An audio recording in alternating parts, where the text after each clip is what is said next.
মোস্তাফিজুর রহমান এই মুহূর্তে বাংলাদেশ টিমে আসলে সেরকমই একজন ক্যারেক্টার। আপনি বলতে পারেন যে মোস্তাফিজ 2015-16 সালের ফর্মে নাই, কথাটা কিন্তু ভুল। মোস্তাফিজ ফর্মে ঠিকই আছেন, কিন্তু এখন তিনি একটা ডিফারেন্ট রোল প্লে করছেন, যে কারণে আপনি আসলে বুঝতে পারেন না। আমি একটু পরিসংখ্যান দিয়ে আপনাকে ব্রেকডাউন করতে চাই। তার আগে বলে নেই, এই বছরটাতে মোস্তাফিজুর রহমান কিন্তু মিরপুরে খুব কম ম্যাচ খেলেছেন, মিরপুরের বাইরেই বেশিরভাগ ম্যাচ খেলেছেন, এবং যে সমস্ত ম্যাচ টি-20 ক্রিকেটে মোস্তাফিজ বাংলাদেশের হয়ে খেলেছেন, বাংলাদেশ শুধুমাত্র সে সমস্ত ম্যাচই জয়লাভ করেছে টি-20 ক্রিকেটে। যে সমস্ত ম্যাচ মোস্তাফিজ খেলেন নাই, সে সমস্ত ম্যাচ বাংলাদেশ জয়লাভ করে নাই। আমি একটু ব্রেকডাউনের জায়গাটায় যাই। প্রথমত 4 থেকে 6 নম্বর ওভারে মোস্তাফিজুর রহমান বোলিং করতে আসেন, এটা আমরা জানি। পাওয়ার প্লেতে 4 থেকে 6 নম্বর ওভারে মোস্তাফিজ বোলিং করতে আসেন।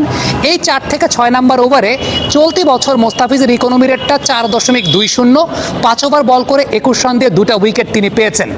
যেটা মোস্তাফিজুর রহমান 2015 সালে, যেটা তার ক্যারিয়ারের আমরা একদম প্রাইম টাইম বলি, সেই বছরটাতেও 4 থেকে 6 নম্বর ওভারে তার ইকোনমি রেট ছিল 4.80। আপনি চিন্তা করেন, এই বছরটাতে 4.20, যেটা 2015 সালে ছিল 4.80। দ্বিতীয়ত যে ফেজটা বলবো সেটা হচ্ছে 7 থেকে 15 নম্বর ওভারের ফেজ। 7 থেকে 15 নম্বর ওভারের ফেজে চলতি বছর মোস্তাফিজুর রহমানের ইকোনমি রেটটা 4.20, 5 ওভার বল করে 21 রান দিয়ে 1টা উইকেট তিনি পেয়েছেন। যেটা 2015 সালে তার ছিল 7 থেকে 15 নম্বর ওভারে 6.50। এই সময়টায় মোস্তাফিজ এই বছরটাতে বা এখনকার সময় উইকেট কম পেলেও bowling partnership matters. Mustafizur Rahman bowling করতে এসে তিনি যে প্রেশারটা ক্রিয়েট করে দেন, তার প্রেশার ক্রিয়েট করে দেওয়ার কারণে ওই পাশ থেকে উইকেটটা পড়ে যায়। এই জায়গাটা ডিফারেন্ট রোলে মানিয়ে নেওয়া, হ্যাঁ সেটার জন্য সময় লেগেছে। মোস্তাফিজের শোল্ডার ইঞ্জুরি ছিল, সেখান থেকে কামব্যাক করা, বোলিং অ্যাকশনের পরিবর্তন হয়েছেন, সেগুলোকে অ্যাডজাস্টমেন্টে নিয়ে আসতে আসতে সময় লেগেছে।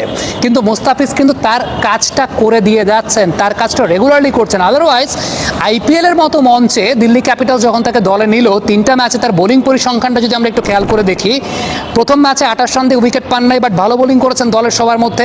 দ্বিতীয় ম্যাচে তিনি 30 রান দিয়ে 1টা উইকেট পেয়েছেন। তৃতীয় ম্যাচে 33 রান দিয়ে 3টা উইকেট পেয়েছেন। দলের অন্য যারা ছিলেন তাদের সবার মধ্যে তিনি ভালো বোলিং করেছেন।